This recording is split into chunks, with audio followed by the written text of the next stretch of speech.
안녕하십니까, 프라이메드입니다. 오늘은 수능에서 상위 0.5%의 성적을 받고 슬퍼할 수밖에 없었던 이유에 대해서 설명을 드리고자 합니다. 그러니까 이제 재작년이죠. 그래서 저희 프라이메듀 재원생 중에 한 명이 이제 수능을 봤는데 이제 0.5%의 성적을 받은 겁니다. 그러니까 그때가 이제 언어 영역이 굉장히 어려웠었는데 그거를 100점을 맞았으니까 이게 굉장히 성적이 잘 나왔더라고요. 그래서 이제 보시면 알겠지만 뭐 서울 교대는 충분히 들어갈 수 있는 성적이고 서울대는 좀 하위권 학과에 지원할 수 있는 성적입니다. 그래서 여기도 보시면 알겠지만 소비자 아동학부 이런 데 지리교육과 이런 데는 좀 소신으로 지원할 수 있는 그런 성적이더라고요. 그래서 이제 수학 선생님하고 저는 이제 오랜만에 프라이메리에서 서울대를 보낼 수 있을 것 같아서 굉장히 이제 기뻐했고, 와, 드디어 오랜만에 서울대 보내는구나 그러면서 굉장히 이제 좋아했습니다. 그리고 이제 어머니한테 전화를 드렸어요. 축하도 드릴 겸 해서. 근데 어머니께서 전화를 받으셨는데 별로 힘이 없으신 거예요. 이제 의외의 반응이니까 좀 놀랐죠. 그래서 왜 그런가 했더니 알고 보니까 이 수시를 지원한 겁니다. 이제 난리 났죠. 이제 이게 이제 여기에 대해서 무슨 말씀인지 모르시는 분이 계실 텐데 그 부분에서 설명을 드리면은 우리나라 입시에서는 그 수시에 합격하면은 정시에 지원할 수가 없습니다. 그 학생들 말로 이제 수시에 납치됐다고 그럽니다. 그러니까 정시를 이렇게 잘 봤는데 정시로는 뭐 스카이 정도로 갈 수 있는 성적인데 수시를 지원했는데 이제 수시를 어떻게 지원했냐면은 이 학생이 내신이 3점대 초반이에요. 그러니까 경기도에 있는 학교 두 개를 교과로 수시 지원을 한 겁니다. 그럼 경기도에 있는 학교 두 군데를 붙으면은 이 스카이에를 지원을 못 하는 겁니다.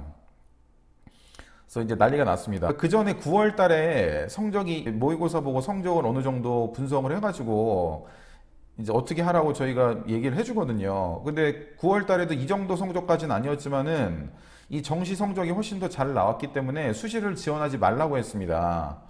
그런데 이제 학교하고 그다음에 이제 어머니께서 지원을 하라고 하셔가지고 지원을 했던 것 같아요. 예, 굉장히 안타깝죠. 예. 그래서 이제는 수시를 불합격하기만을 기도하는 겁니다. 이거 오토가 났네. 하기만을 기도를 해야 되는 겁니다. 예, 그래서 첫 번째 학교는 1월 2일에 발표가 나고, 이제 이 학생이 참 대단한 게 이거를 집에서 확인 안 하고 학원 와서 확인을 하더라고요. 그러면서 와, 만세, 불합격이에요. 이제 저희들 앞에서 그러고 있더라고요. 참 넉살도 참 좋죠. 이제 불합격입니다. 첫 번째 학교는 불합격이 돼서 이제 한 고비를 넘겼습니다. 그 다음에 두 번째 학교는 1월 20일에 추가 합격자를 발표하는데 여기까지 해서 이제 불합격이 되면은 이제 정시로 지원할 수가 있는 겁니다. 그래서 12시까지 전화가 안 오면 불합격인데, 그러니까 전화기 앞에서 전화가 안 오기를 기다리는 겁니다. 참, 예, 그때 기분이 어떨지 참, 예, 상상이 안 가네요. 근데 12시까지 전화가 안 왔어요. 와, 만세, 드디어 불합격이구나. 예. 그렇게 됐는데, 알고 보니까 12시 20분에 학교에서 전화가 왔습니다.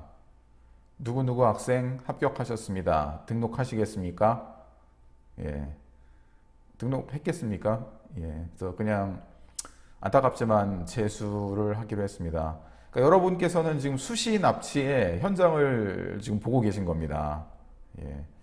그래서 좀 안타깝죠. 그래도 이제 뭐 이왕 재수하기로 결정했으니까 그래도 저 성적이면은 이제 재수학원 같은 데서 공짜로 시켜주는 데가 굉장히 많습니다. 예, 그래서 이제 알아봐가지고 강남에 있는 이제 학원에서 이제 좀 공짜로 재수를 했죠. 예. 근데 재수를 했는데 안타깝게도 성적이 생각만큼 나오지가 않아서 아마 작년에 건동원급의 학교를 합격했습니다. 그래서 이제 그쪽을 다니고 있고, 그래서 굉장히 안타깝죠. 이렇게 좋은 성적이 나왔는데 결국 여러 가지 요인으로 말미암아 좀 생각보다 더 낮은 학교를 가서 굉장히 좀 안타깝고, 그래서 이제 여기서 하고 싶은 말은 이제 교훈은 뭐냐면요. 그래서 제발 9월에 이제 수시 원서를 씁니다. 이제 일정이 어떻게 되냐면은 다음 주 수요일 날 9월 모의고사를 보고요. 그거를 기반으로 수시 원서를 써야 됩니다. 그 수시 원서 쓸 때 제발 저하고 좀 상의를 하셨으면 좋겠어요. 예, 그리고 그러니까 뭐 저희가 이렇게 이상한 짓 안 하니까 예, 저와 상의를 하시고 그 다음에 수시 원서를 쓰시는 게 장래에 좀 많이 도움이 되지 않을까 그렇게 생각이 됩니다. 그러니까 이런 좀 말도 안 되는 사건을 막기 위해서라도 예, 좀 상의를 하시고 그 다음에 뭐 그런 여러 가지 자료나 이제 데이터라든지 그런 게 있으니까 예, 그렇게 상의를 하시고 원서를 쓰면은 주어진 조건에서 최대한의 결과가 나오지 않을까 예, 그렇게 생각이 됩니다. 예, 위의 내용이 뭐 교훈이 됐거나 재미있으셨다면은 예, 구독 그다음에 추천 부탁드리겠습니다. 예, 이상 프라이메디였습니다.